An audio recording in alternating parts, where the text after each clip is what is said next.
How many times have we seen this company go down this road and to what? Protect some weird, arbitrary, historical reign, which, as we pointed out, isn't historical to begin with. He's not even knocking on the door of being the longest reign, and he's not going to get there. Bruno is over 4,000 days combined and 2,800 days on his long one. He's not going to get there. He's not getting the 4,000 days. So, man, they just did not. They did not stick the landing. They dropped the ball badly here. Now, look, is it going to hurt them?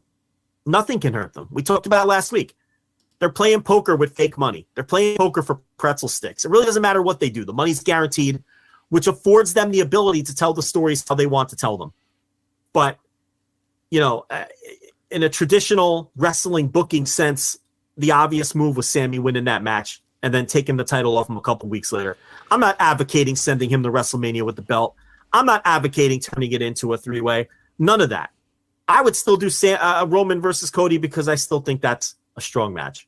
And as far as this being a historical reign from any other standpoint, it's not. I mean, in 20 years, decades from now, when people talk about this Roman Reigns title run that he's on right now, they're not going to talk about the matches. They're not going to talk about the length of the run. They're not going to talk about historical moments. They're going to talk about the bloodline. They're going to talk about talking segments on SmackDown. They're going to talk about the storyline of the bloodline and things of that nature. That's what they're going to talk about. Because when you look at his 28 title matches or whatever it is, there aren't a lot of classic matches. There really isn't. We did that segment a couple weeks ago, and it's pretty bare. It's pretty dire. I mean, There's a couple. I mean, and there's not a lot of classic moments. You've got Brock Lesnar with the tractor. You've got the Logan Paul match, I guess, in Saudi Arabia. Well, it's also gone up for so long that you forget some of these matches. Like somebody brought up like the Edge and Daniel Bryan thing where he stacked them up, and I'm like, holy shit, that's the same reign. You're right. Like I forget. It's been so long, and it's not that great of a match either. But still, it's like that's not any kind of great historical match anyway. I mean, there's a nice match, I guess. But this is not a reign that's going to be remembered for its matches and its moments. It's going to be remembered for the Bloodline storyline.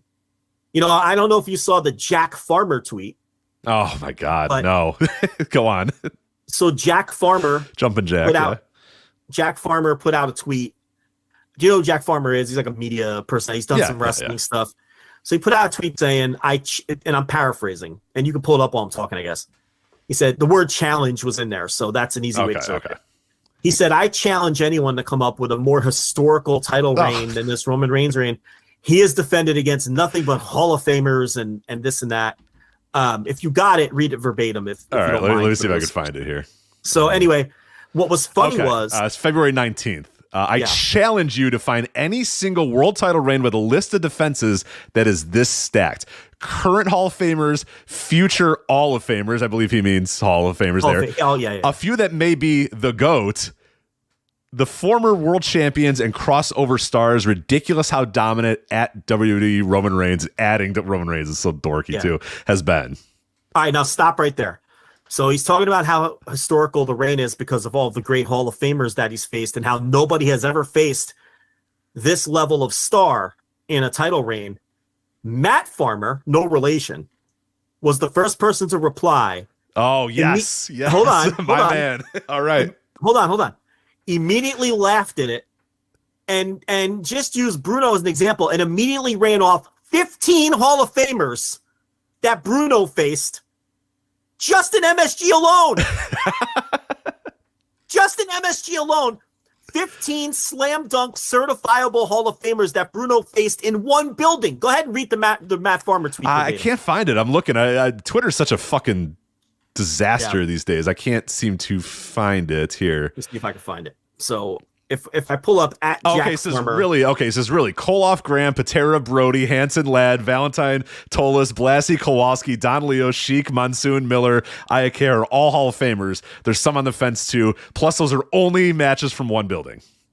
Yeah. And he had said previous to that, the Roman's list of challengers can't match any of the old school world champions in terms of great opponents that they faced. And it's like, if you look at the Jack Farmer tweet, he got shit on. He got ratioed. There really aren't a lot of people who consider this a legendary title reign. They really, and that even includes a lot of people who are strictly WWE. Like there's no doubt a lot of WWE hardcores who only watch that company, who are, under 50 or whatever, wherever you want to draw the line, who do think that this is some great title reign because Michael Cole constantly tells you it is.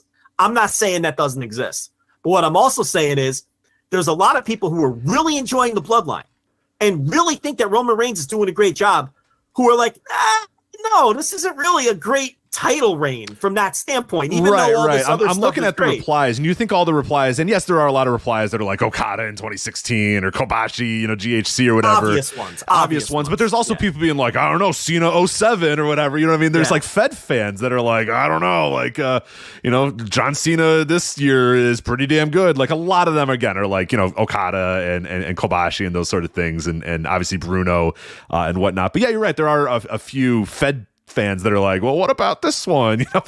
So yeah, it is weird. I have seen kind of the worm turn on that a little bit, where I think a lot of people are like, the story's good, but let's back it down a little. Let's reel this in a little bit. And that's a lot of people that I have seen that really love the story being told with the bloodline and love the ups and downs and that sort of stuff. And we kind of roll our eyes at that or whatever. But a lot of those people I still will not fall over themselves to call this like an all-time great reign. I think a lot of them realize that it's like, it's fine. It's perfectly okay. But the matches are just not, he's found a style that works for him, and it works for, reaction that he gets or whatever, but they're not really great matches. Like the Sami Zayn match is going to be one of the best matches of that entire reign.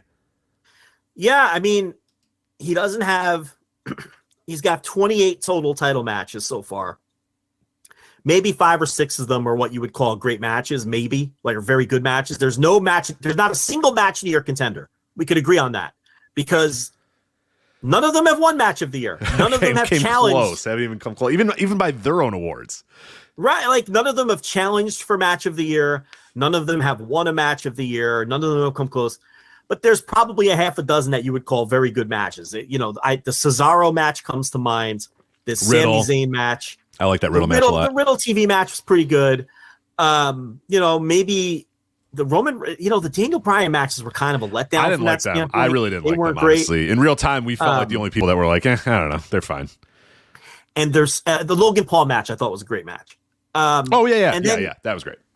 And then there's a bunch of junk, like the community theater Jey Uso matches, which weren't any good. Finn Balor, the Demon, where his fucking heart starts to beat. And, the Cena match was, I was all right. Speaking of, did you see that they added John Cena to a show and it immediately sold like 2,000 tickets? Yes. Oh, okay. Yes. So just for no reason whatsoever, I'm going to point that out, Joe. Not in any way related to what we're talking about, but yeah, they announced Cena for a show. I forget where, and it sold like 2,000 tickets immediately. Yeah, so. and I'm going to tie that into a larger point. Actually, you have a point, because I was just bringing it up for no reason whatsoever, but you have a point to wrap in. Okay, interesting. The Kevin Owens match at Royal Rumble was a nothing match. The Kevin Owens Last Man Standing, where they couldn't find the keys to the handcuffs, was an absolute disaster. It's like, this is not. So here's the thing. They're so worried about the legacy of this great title reign and here's another big point. He's a heel who always cheats to win. He's won like 4 of these matches clean. So they're going through these great pains to protect this alleged historical title run when it's not. You want to call it a legendary storyline or a great storyline, okay. That's what this is. This isn't a historical title reign from a numeric standpoint. As we've pointed out, there's many title reigns in this company that have been longer than this one, and he's not catching some of them. It's not a historical title reign from the standpoint of great matches by any means. It's not a historical title reign in kayfabe. In kayfabe, he's a cheater. In kayfabe, he's an insecure. His whole story. Here's the other thing. So many people are whiffing on what the story. Right. They think he's a dominant champion that beats everybody and is so much better than everybody else. And he always needs his cronies to help him win every single match. People think this is such a great story, and half these people don't even understand the fucking story. The story. Roman needs to get in his next match. Say, I don't win any match clean. My brothers have to help me. Usos help me. Then they'll understand it. Maybe. But right now they do not, unfortunately. So here again, for whoever needs to hear this, the whole point of the bloodline in Roman Reigns is that Roman never met his expectations, is woefully insecure about it, surrounds himself with cronies who he manipulates to do his bidding to keep him on top because he's not good enough to stay on top. That's the story. And half these people think the story is he's a dominant force on top who nobody can beat. The story is he's an insecure guy who manipulates everyone around him to help keep him on top, which is why he never wins clean.